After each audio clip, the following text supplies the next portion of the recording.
Chicago Landmarks, our regular meeting. Do the roll call of commission members. Commissioner Boatwright, Commissioner Burns, Commissioner Fair, Commissioner Ponce, Commissioner Rubin, Commissioner Tolliver, and I'm Commissioner Wong. We do have a quorum.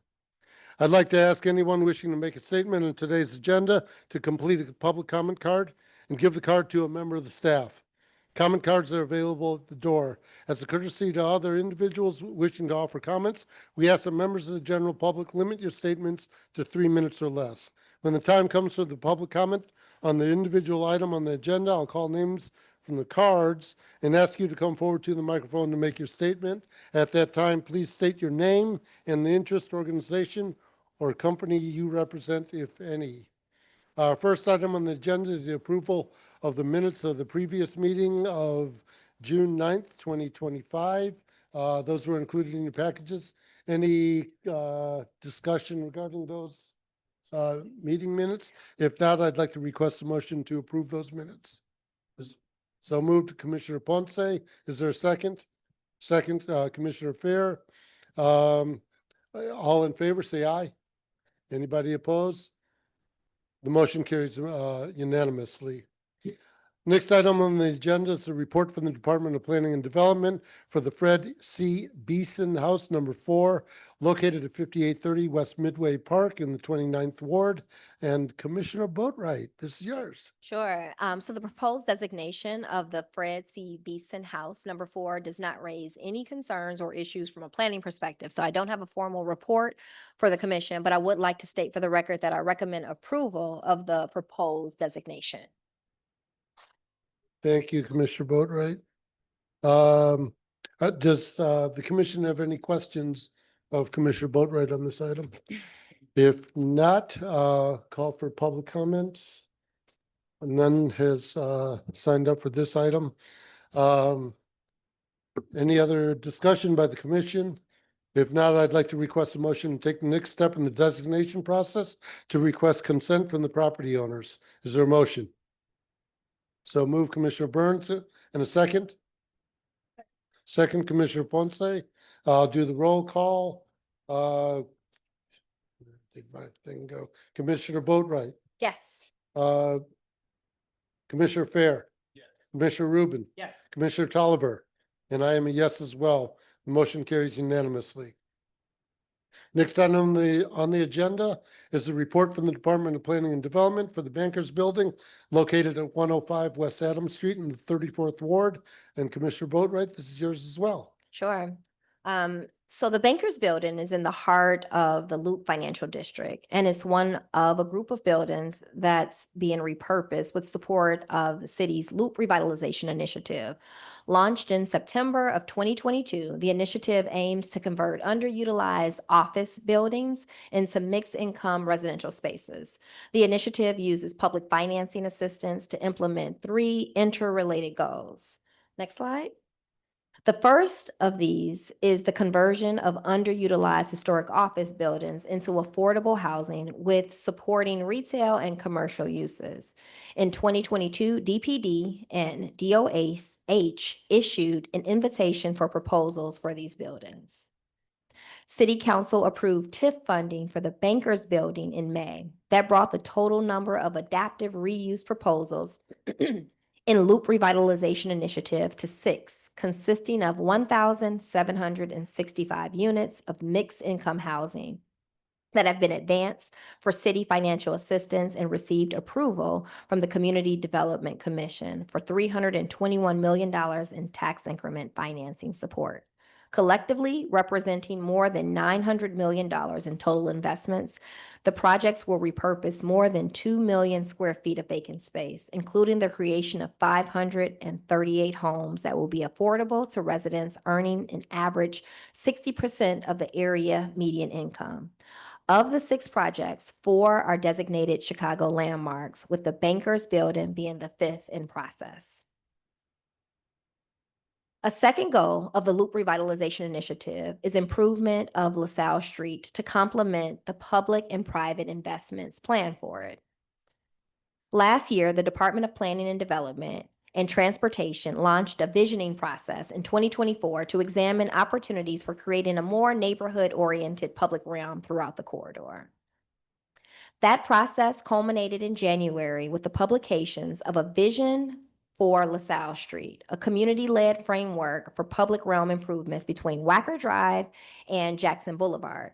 The vision outlines 11 planning principles to support the influx of residential units and commercial rehabilitation projects in the Central Loop. These principles recognize the architectural and cultural heritage of LaSalle Street and its surroundings, which aligns with the landmark designation of the Bankers Building. The third goal of the Loop Revitalization Initiative is to support locally owned cultural and dining businesses in the Loop. Up to $5 million in Small Business Improvement Fund, also known as SPIF, grants were approved by City Council in January 2023, and up to $250,000 in grant funds for each awardee, and an additional $50,000 for businesses expanding from low to medium income communities. City assistance to support permanent improvements for 5 restaurants and a cultural establishment have been approved. The development team for the Bankers Building is Primera Group. They are proposing to convert vacant office space on floors 11 to 40 into 400 residential units, of which 120, 30%, will be affordable units for households with incomes averaging 60% of the area median income. The project will include 28,888 square feet of commercial space located on the ground and second floor. This commercial space will include neighborhood amenities such as a grocer, restaurant, and complementary uses. The $183 million project includes $67.5 million in TIF assistance and $23.8 million in historic tax credits. The city landmark designation would also make the project eligible for a waiver of fees for building permits. In conclusion, the Department of Planning and Development finds that the proposed landmark designation of the Bankers Building supports the city's overall planning goals for the surrounding loop and central planning region, and is consistent with the city's governing policies and plans. And that concludes my report. Thank you, Commissioner Boatright. Are there any questions for the Commissioner? Yeah, Commissioner Burns. If you don't know, it would be helpful to know that our next meeting, what is 60% median income for the area? For Chicago, I can actually pull it up. It's AMI is beyond just the immediate area, and I actually have it handy if you guys just give me 1 second. So based off the area and median income limits for 2025, and that's effective April 1st of 2025, for a family of 4, 60% is approximately $71,940. Thank you. Just happen to have it on my screen. Okay. Hey, Vice Mayor. Any other questions? If not, is the applicant here? Do they want to make a statement? Nope. Okay. We'll call for public comment. Lawrence Benjamin? No comment. Mr. Blakemore?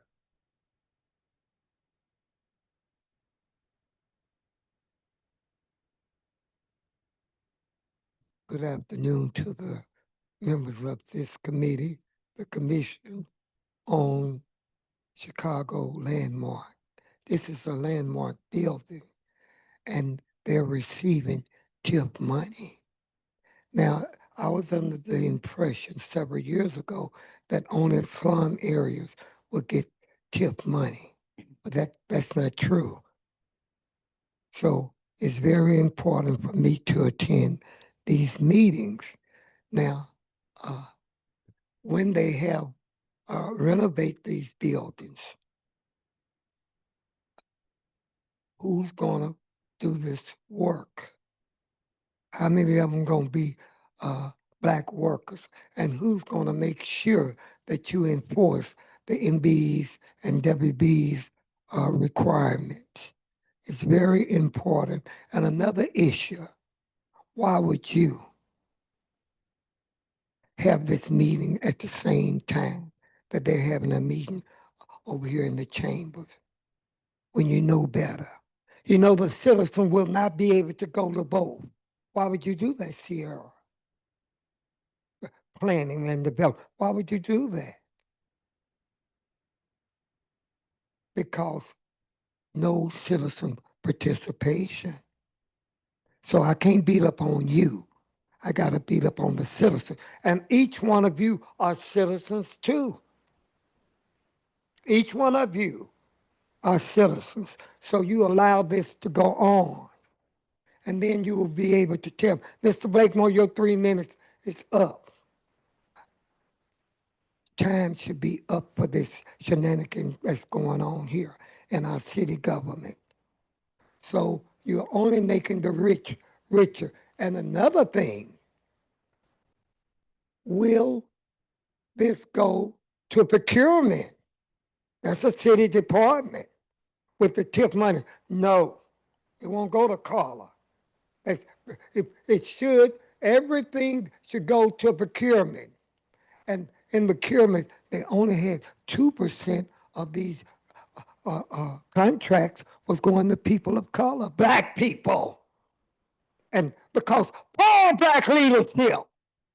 And somebody said, Mr. Blakemore, you should stop doing all that hollering and being outraged. So, and I'm going to sign up for these other items, and somebody tried to clone myself and go over here.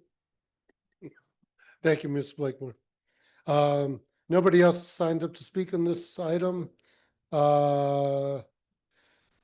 Any further discussion? If not, I'd like to request a motion to take the next step in the designation process to request consent from the property owners. Is there a motion? So move, Commissioner Fair. And second? Second, Commissioner Rubin, Commissioner Boatright, Commissioner Burns, Yes. Commissioner Ponce, Commissioner Tolliver, and I am a yes as well. The motion carries unanimously. Next item on the agenda is the final landmark recommendation for the new Genesis Assembly of God Baptist Church. This is in the 37th Ward, located at 1400 North Laramie Avenue. And John, I think this is yours. Yes. Good afternoon, Commissioners. I'm here today with the final recommendation for the landmark designation of the new Genesis Assembly of God Baptist Church, formerly known as Trinity Evangelical Lutheran Church. In January of 2024, the Program Committee of the Commission received a suggestion for landmark designation for this building from Deacon Don Thompson and Janice Smith, both members of the current congregation. Before initiating the designation process, staff met with Pastor Norman and Deacon Thompson of the congregation to discuss a landmark designation, and they indicated their support for it. In May, this commission initiated the landmark designation for this building. The congregation has been in full support of the designation, and in June, we received a signed consent form from Reverend Norman representing the owner of the property. So you may now consider a final landmark recommendation to City Council. To help orient you, the church is located at 1400 North Laramie Avenue in the 37th Ward and Austin community area. Alderwoman Mitt's office has been contacted and is aware of the proposed designation. For more detail, here's a close-up map showing the building's siting at the northwest corner of North Laramie Avenue and West Hirsch Street, diagonally across the street from Robert La Follette Park.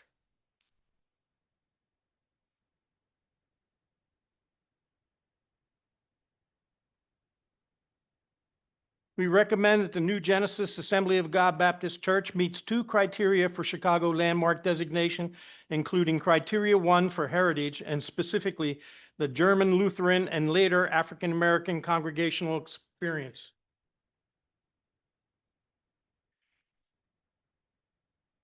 In addition to criterion 1, staff recommends that building meets criterion 4 for exemplary architecture as a building that had a unique architectural evolution over its 38-year construction period.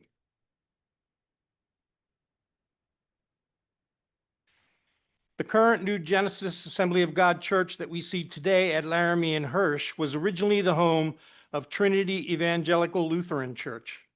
Trinity traces its roots to 1870 when 50 families led by Reverend John Bond left St. Peter's Evangelical Church to form a Lutheran congregation that more closely followed the religious beliefs and traditions that they had practiced in Germany. They initially used the house of charter member Henry Gudehaus on Ashland Avenue near Chicago Avenue as their temporary church location. Within a year, the congregation bought a site at 742 North Ada Street near the center of the German colony located in Noble Square. The cornerstone for this building, as pictured before you, was laid on October 23rd, 1870. Early on, Trinity established a parochial school which taught the Christian faith and other subjects in the German and English languages. The church managed to be unharmed by the Chicago fire of 1871 and eventually grew to have as many as 800 members by the late 1890s. After the turn of the century, German families began moving westward to the outskirts of the city, and the congregation lost many members. By 1923, Reverend Carl H. Rembold had assumed the pastorate. He consulted with the leaders of the congregation, and in the face of further diminishment of the size of the congregation in the following year, sold the old church site and bought the present location of the current church building at Laramie Avenue and Hirsch Street.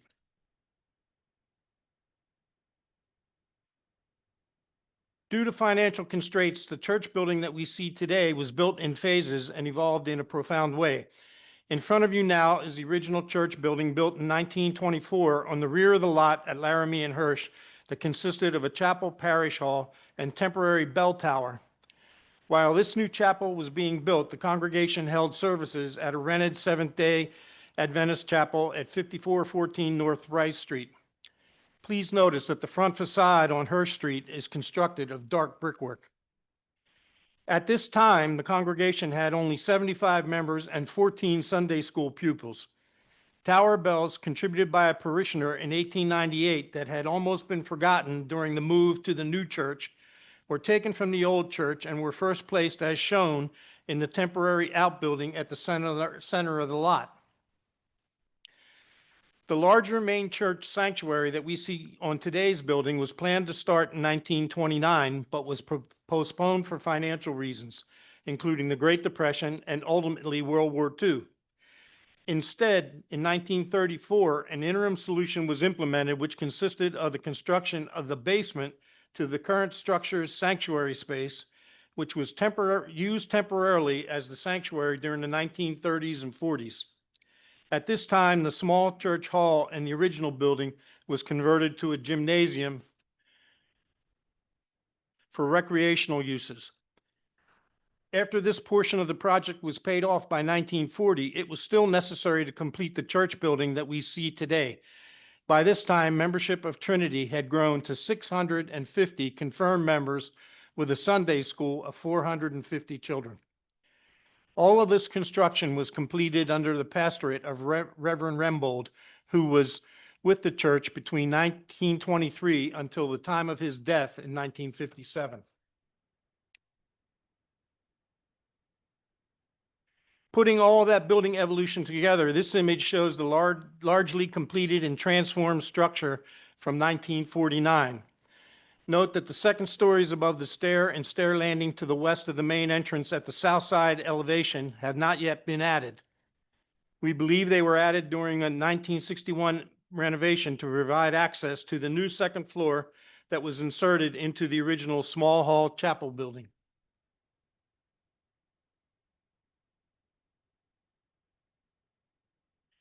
Trinity Evangelical Lutheran Church remained in the building until the mid-90s, but by 1997, a new community of stewards called the former Trinity Building home. The New Genesis Assembly of God Baptist Church was founded on August 9, 1995 by Pastor C.L. Norman, who's in the middle of this photo, with 48 members. Their first place of worship was at 5744 West North Avenue.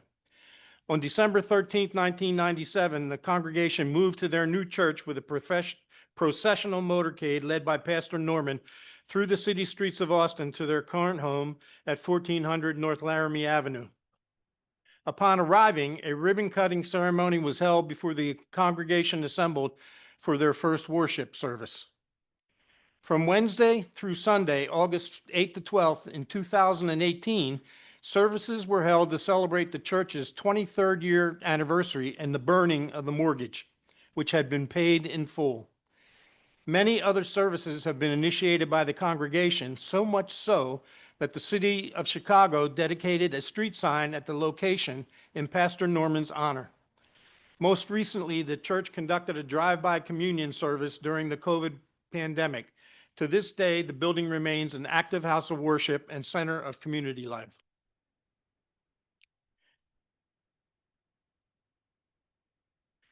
As for the architecture of the structure, the exterior walls at the south and east front elevations are constructed of what's called Lannon stone. Lannon stone is a type of buff-colored, brownish-yellow, blocky, sedimentary type of limestone whose name is derived from Mr. William Lannon, one of the original settlers of the village of Lannon, Wisconsin. Please note that the small hall in the rear at the left of the photo has been entirely reclad, and that an additional story has been added at the stair and stair landing to the second floor of the small hall for access to the new floor. The south and east facades are the primary ones that front onto the public streets. The main entry is at the middle of the south elevation below the awning. In 1961, the building underwent a final phase, including a $75,000 remodeling, which included adding a new floor within the gym, the small hall. The gym was converted into a Sunday school, classrooms, recreational and lounge facilities, office space, and a modernized kitchen. In 1965, the church had 650 confirmed members and 200 Sunday school pupils. Before you now is a south elevation viewed from the southwest, showing from left to right the original reclad chapel hall, the stairwell landing tower, the stair with staggered windows, the entrance, and the bell tower. The south building elevation fronts onto Hirsch Street and contains the primary entrance. The east front facade facing North Laramie Street is the prime public elevation. The large window opening centered in the gable end is the primary feature of this elevation. The inset limestone ornament below the gable coping and vertical limestone striping at the gable end and running down from the tower Corby steps are unique decorative accents. The residential building to the right was the former parsonage and is no longer part of the property and not part of the designation before you today.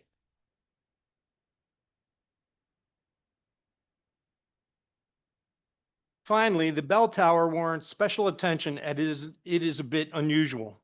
It consists of a square tower with angled buttresses at each corner that rises through 3 to 4 stories. Instead of having a steeple and spire that is usual for most 19th century, early 20th century churches, it has a 4-stage octagonal lantern that sits on the tower roof and is enclosed by Corby gables at each of the tower's 4 sides.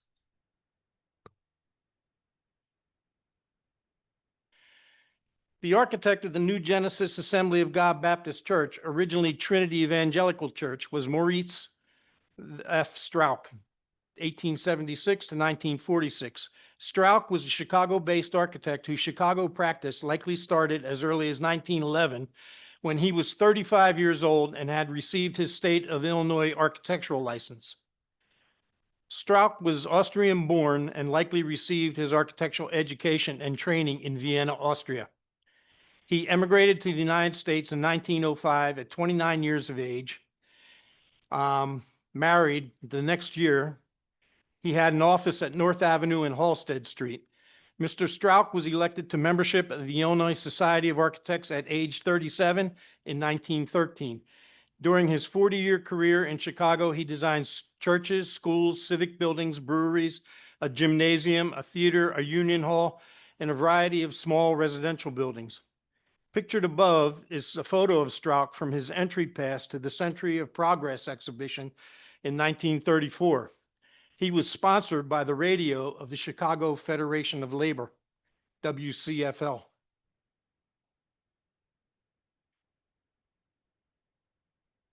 In 1916, Strauch designed the Arnold Hottinger House at 1057 West Oakdale Avenue, a two-story brick two-flat with terracotta ornamental trim, Viennese modern in character. It is a contributing structure to the Terracotta Road District, a designated Chicago landmark district. And in 1922, Strauch designed the Lincoln Turner Hall, Turnverein, at 1015 to 23 West Diversey Parkway. The attention to the detailing of the stone ornament in the Turnverein central gable has similarities to the east elevation of the New Genesis Assembly of God Baptist Church. In terms of integrity, we recommend that the New Genesis Assembly of God Baptist Church meets this criterion. There have been no additions to the New Genesis Assembly of God Baptist Church, formerly Trinity Evangelical Lutheran Church building, since construction and renovation were completed in 1961. The land and stone and limestone exterior appear to be in excellent condition and have been well maintained. Permit history indicates the roof was last replaced in 1987. The building is still owned and used by the New Genesis Assembly of God Baptist congregation.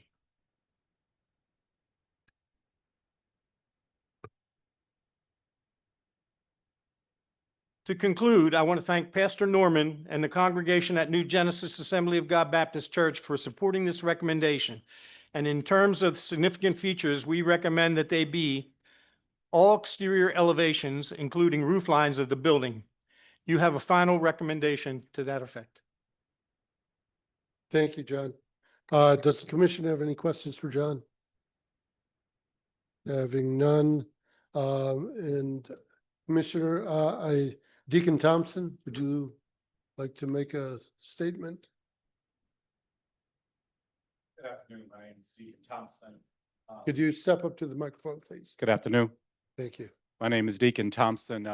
Again, I want to thank the committee for considering our recommendation for landmark designation, preserving not only just the architectural structure, but the historical significance of the property as well. For over 100 years, service, love, worship, and education has gone forth through that building. And we've tried to be very good stewards of the torch that was passed to us. And we thank you all for the consideration in helping us to preserve that, to move forward to the next 100 years as that facility anchors the community in Austin on the corner of Laramie and Hershey. Thank you. Thank you, Deacon Thompson. Mr. Blakemore?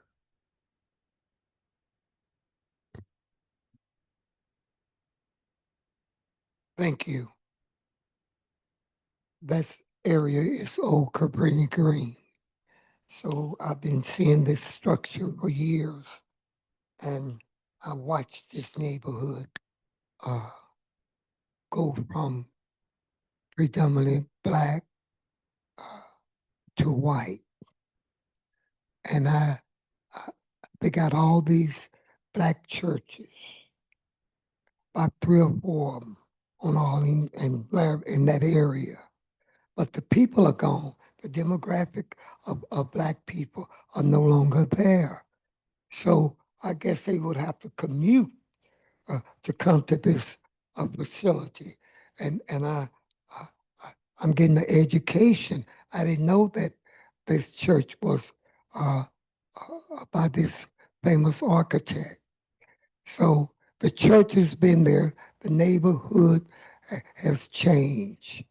So it's very important for me to come to these meetings because I'm getting an education. I know on that other side of Orleans, they got about 2 or 3 Baptist churches there. So the building is awesome, and the architect. So I always thought that this architect, that building, I didn't know that it was a white once upon a time had this area. They have gentrified these blacks out of the area, but they still have these black churches there. I think it's about 3 or 4 of them. It's about 3 or 4 of them there. So I guess the people would have to commute there. I I just can't understand what is happening in our city. I just can't understand this. The demographic of black people are leaving, and the greatest number that coming in are Chinese. And then comes Hispanics and Asian, and black people are moving out, but they still have these churches, and that's no good.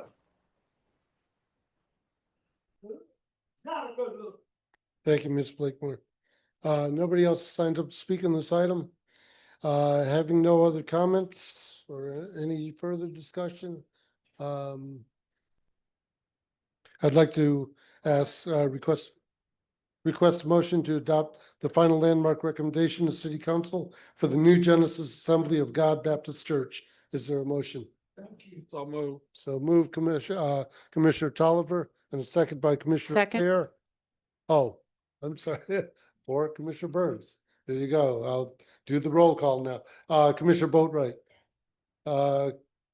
Commissioner Fair. Commissioner Ponce. Commissioner Rubin. And I am a yes as well. The motion carries unanimously. Next item on the agenda is the Permit Review Committee reports, and Deanna, I think you're doing this one for. Yes, Commissioner I'm Deckowitz. presenting for the chair. The Permit Review Committee reviewed 2 projects at its June 9th meeting. Both projects were approved with conditions. The report summarizing the scope of the proposed projects and the committee's decision was included in your packets. This report is for your information and for the record. Thank you. And Emily? For the month of June, staff approved 112 permit applications. A total of 138 reviews were performed by staff, with 5.8 days as the average number of days to issue approval or corrections. Thank you. Any comments or questions of Emily? If not, there being no further business, I'd like to request a motion to adjourn. So move, Commissioner Fair. Second, Commissioner Boatright. All in favor, say aye. Anybody opposed? Motion carries. Permanent review will start in 3 minutes at 1:35. Thank you.